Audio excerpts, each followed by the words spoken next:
familiares. Y uno de los grandes valores familiares es la pureza sexual. Deseo que nos acompañe para estudiar juntos, valorando la fidelidad matrimonial. Se nos dice que el país ha pasado por una revolución sexual. Hasta cierto punto es verdad, pero no es una buena revolución. Degeneración es una mejor palabra que revolución. Ha sido un desastre. Puedo recordar cuando el aire era puro y el adulterio era corrupto. ¿Y usted? Los tiempos han cambiado en el país, pero la palabra de Dios no ha cambiado. El mensaje de hoy es para ayudarles a los padres a evitar que sus hijos sean succionados por las alcantarillas de la depravación, guiada por la generación amadora del dinero y adúltera de Hollywood. El mensaje de hoy es un mensaje serio y uno necesario, atesorando la fidelidad matrimonial. Aconteció que cuando Jesús terminó estas palabras, se alejó de Galilea y fue a las regiones de Judea al otro lado del Jordán, y le siguieron grandes multitudes y los sanó allí. Entonces vinieron a él los fariseos tentándole y diciéndole: ¿es lícito al hombre repudiar a su mujer por cualquier causa? Él respondiendo les dijo: ¿no habéis leído que el que los hizo al principio, varón y hembra los hizo? Permítame simplemente hacer un paréntesis aquí y agregar que Jesús creía en la creación divina y Jesús creía en la separación de los sexos. Ahora mire esto: ¿no habéis leído que el que los hizo al principio, varón y hembra los hizo? Y dijo: por esto el hombre dejará padre y madre y se unirá a su mujer, y los dos serán una sola carne. Así que no son ya más dos, sino una sola carne. Por tanto, lo que Dios juntó, no lo separe el hombre. Existen varios puntos que deseo que note al leer la palabra de Dios con referencia a atesorar la fidelidad matrimonial. Lo primero que quiero que usted vea conmigo es la provisión de la vida matrimonial. Dios los creó en el principio, varón y hembra. Dios instituyó el matrimonio en el jardín del Edén. Este no es anticuado, ni está pasado de moda, ni fuera de uso. No es como la lámpara de petróleo o el modelo T de la Ford. No está obsoleto. Piense por un momento conmigo sobre la provisión de la vida matrimonial. Es un plan de Dios, es un plan de creación divina. Miren nuevamente el versículo 4. Él respondiendo les dijo: ¿no habéis leído que el que los hizo al principio, varón y hembra, los hizo? El matrimonio es la primera institución ordenada por Dios. El matrimonio existía antes de la ley, existía antes de la civilización, existía antes del gobierno, e incluso fue establecido antes de que lo fuera el sistema de adoración y la iglesia. Es la primaria institución del Dios omnipotente. Sin considerar los trágicos fracasos del pasado o de nuestra generación, la esperanza y el deseo de casarse se renueva al nacer en cada generación, porque es algo que el Dios omnipotente ha puesto en los corazones, mentes y el ser de las personas. Este es su plan. Ahora, la prioridad, el matrimonio, es supremo sobre cualquier otra responsabilidad terrenal. Lee el versículo 5. Por esto, el hombre dejará padre y madre y se unirá a su mujer, y los dos serán una sola carne. Los padres no son la responsabilidad prioritaria. Sí debemos honrar a nuestros padres, mas la Biblia enseña que un hombre debe dejar a sus padres y unirse a su esposa. Es decir, los lazos familiares y el cordón umbilical deben ser cortados. Piensa en el plan, en la prioridad, en la permanencia del matrimonio. Mire el versículo 6. Así que no son ya más dos, sino una sola carne. Por tanto, lo que Dios juntó, no lo separe el hombre. Un hombre para una mujer, hasta que la muerte los separe. Esta es la permanencia. ¿Cuál es el producto del matrimonio? Lean nuevamente el versículo 6. Una sola carne. Nada más hermoso. Nada más íntimo. Un hombre y su esposa son como un violín y su arco. Aparte son inútiles y están incompletos, pero juntos hacen música maravillosa. Aquí sobre la cima de una montaña hay una pequeña fuente, un riachuelo que comienza a bajar. Y por allá en otra montaña lejana burbujea de un manantial otro riachuelo.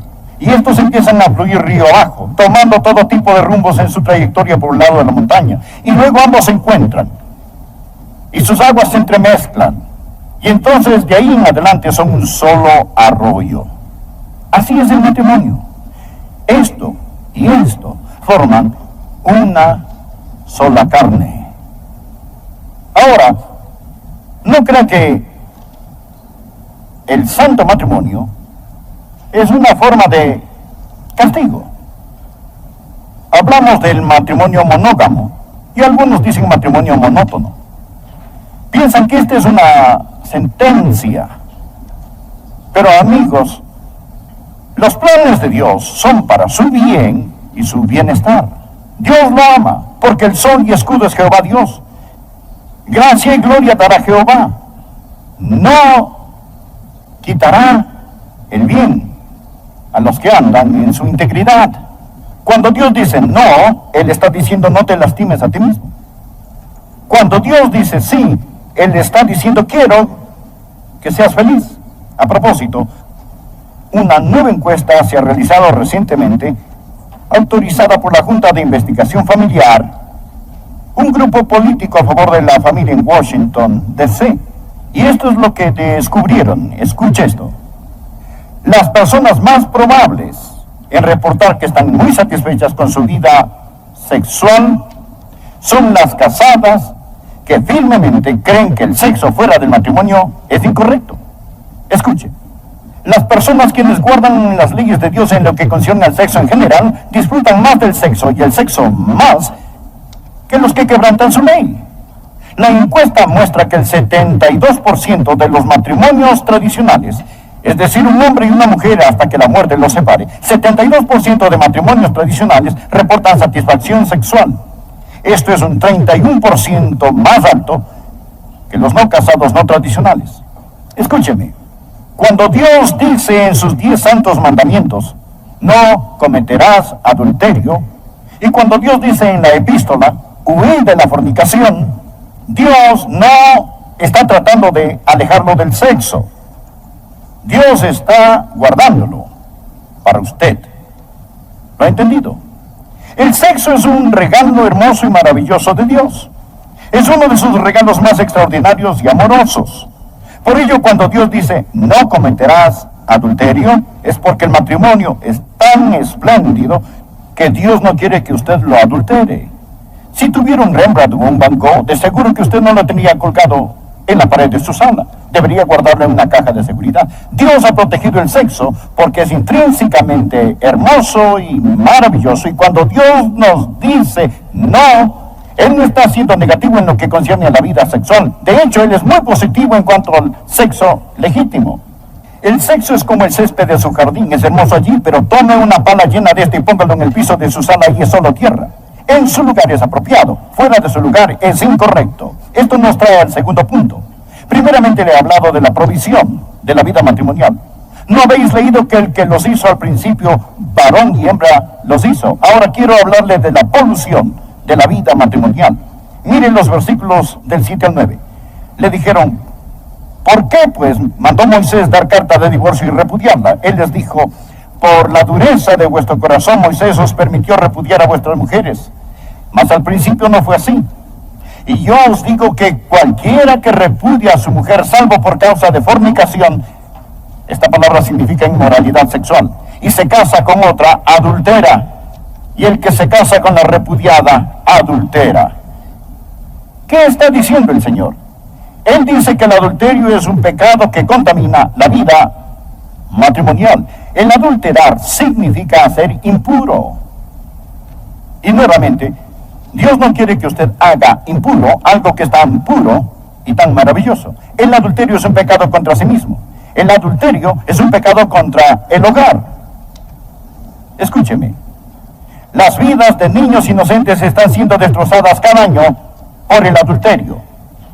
El hombre que comete adulterio le da a entender a su hijo esto: tu madre no vale mucho. Tu padre es un mentiroso y un embustero. Además, el honor no es tan importante como el placer.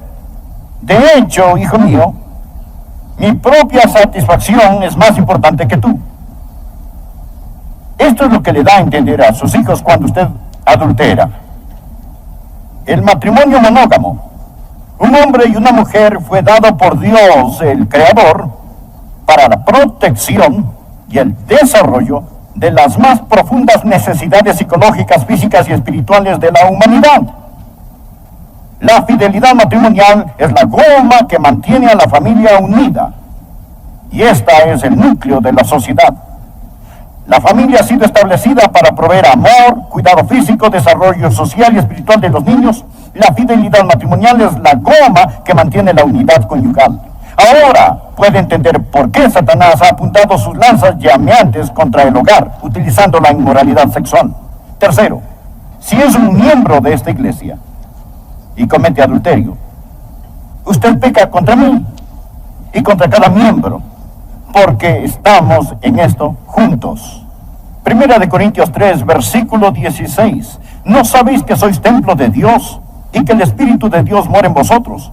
Si alguno destruyere el templo de Dios, Dios lo destruirá a él.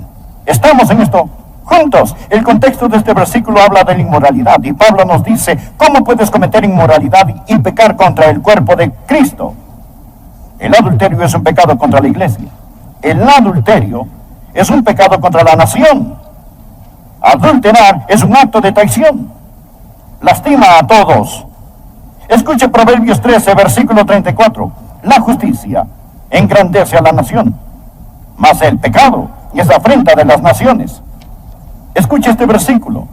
Deuteronomio 22, versículo 22. Si fuere sorprendido alguno acostado con una mujer casada, con marido, ambos morirán. Y el hombre que se acostó con la mujer, y la mujer también. Escuche esta próxima frase: así quitarás el mal de Israel. En el Antiguo Testamento, bajo la teocracia, lo cual no tenemos hoy una teocracia, pero en el Antiguo Testamento, bajo la teocracia, el pecado de adulterio era digno de la pena de muerte. Eran ejecutados, se les daba muerte. ¿Por qué? Para quitar el mal de Israel. La justicia engrandece a la nación. Permítame contarle una de las cosas más estúpidas que haya oído. La gente dice: ¿qué tiene que ver el carácter con la habilidad para gobernar una nación? Le diré qué tiene que ver, si desea saberlo. Lo es todo. Lo es todo. No solo una parte. Lo es todo. Dicen: no importa qué reputación tenga el hombre mientras pueda dirigir la nación. Amigos, cuán tontos somos. Es un pecado. No solo contra nosotros mismos, no solo contra el hogar, no solo contra la iglesia. Es un pecado contra la nación. Ahora quiero mencionar el tercer punto. Le he hablado de la provisión de la vida matrimonial, que es un regalo de Dios. He hablado de la polución de la vida matrimonial, porque es un regalo tan maravilloso. Satanás ha apuntado toda la artillería del infierno contra este. Sus armas y artimañas principales son aquellas asociadas con la inmoralidad sexual. Y aquí está el tercer punto que quiero que vea. Pasaré a algo más agradable, y es la preservación de la vida matrimonial. Dios nos ha dado un plan. Leamos nuevamente el versículo 4. Él respondiendo les dijo: ¿no habéis leído que el que los hizo al principio varón y hembra los hizo? Y dijo: por esto el hombre dejará padre y madre y se unirá a su mujer, y los dos serán una sola carne. Déjeme darle 6 palabras que comienzan con la letra D. Así las recordará fácilmente, para ayudarle a que persevere en su matrimonio y navegue viento en popa, para que se mantenga puro. La primera es decisión. Decisión. tome la decisión de que va a vivir para Dios. Dios no forzará su voluntad en usted. El escuchar los sermones no lo cambiará a menos que decida obedecer la palabra de Dios. Escogeos hoy a quien sirváis. Dé su corazón al Señor. Dios no va a forzarse a sí mismo sobre usted. Dé su vida a Cristo. La segunda, dependencia. No es suficiente decidir, porque usted no tiene la fortaleza. Él es capaz de rescatarlo si usted confía en Él. No os ha sobrevenido ninguna tentación que no sea humana, pero fiel es Dios, que no os dejará ser tentados más de lo que podáis resistir, sino que dará también, juntamente con la tentación, la salida para que podáis soportar. Tercero, devoción. Comience a amar al Señor con todo su corazón, con toda su alma, y a amar a su esposa como a sí mismo. Ame con un amor sobrenatural. Después de la decisión y la dependencia, permita que Dios vierta su amor a través de usted. Debe amar a su esposa. Y el amor para su cónyuge proviene principalmente del amor de Dios. A mi esposa no le molesta estar en segundo lugar en mi vida. Sabe que porque Jesucristo ocupa el primer lugar, yo tengo un amor para ella que únicamente puedo poseer porque Él es primero en mi vida. Cuarta, el desarrollo. Continúe alimentando su amor día a día. Usted debe nutrir su amor. El amor no es como una gema preciosa, como un diamante que posee, admira y atesora al verlo brillar con su increíble belleza. El amor es ese. Es más como una flor que necesita ser cultivada y alimentada, que necesita ser protegida para que su belleza total pueda desarrollarse a lo largo de la vida. Si usted ahora no ama a su esposa más de lo que la amaba cuando se casaron, probablemente la ama mucho menos. Puedo darle este testimonio. Amo a mi preciosa esposa ahora mucho más que cuando nos casamos. Y cuando me casé, yo ya la amaba con todo mi corazón. Yo la amo más y más. Ella no está aquí hoy. Desearía que estuviera. Anoche me arrodillé al lado de mi cama y con lágrimas le agradecí a Dios por mi apreciada esposa. Continúe amando a su esposa. Caballeros, aprenda a coquetear. Aprenda a coquetear. Pero no con ninguna otra mujer. Solo con la chica con que está casado. Continúe coqueteando a lo largo de toda su vida. Nunca llame a la mesera encanto o amorcito. Ella no es un amorcito. Usted solo tiene un amorcito. Solo uno. Nunca llame a otras cariño o cielo, porque ellas no lo son. Existe solo una. ¿Quién necesita saber?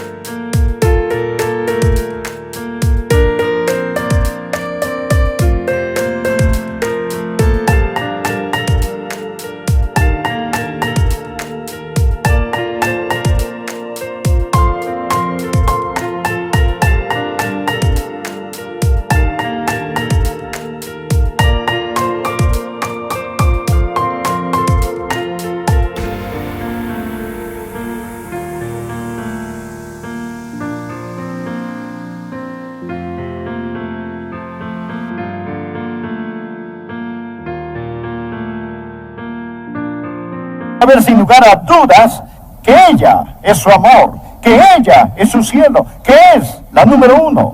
Desarrolle ese amor, hágalo que crezca.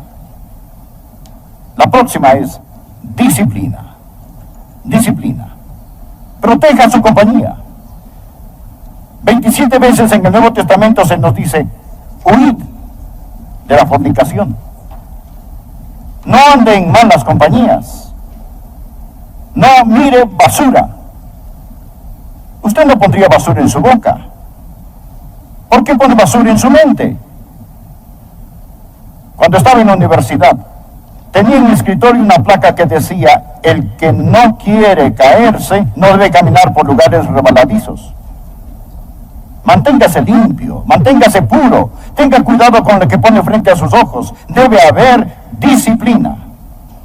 Por lo general, si es disciplinado en otras áreas, dormir en su dieta, encontrará más fácil o más natural el ser disciplinado también en su vida sexual. La 6. Determinación. Determinación. Decídase de una vez y por todas. Job dijo, hice pacto con mis ojos para no mirar a una virgen. El salmista dijo, pronto está mi corazón, oh Dios, está dispuesto.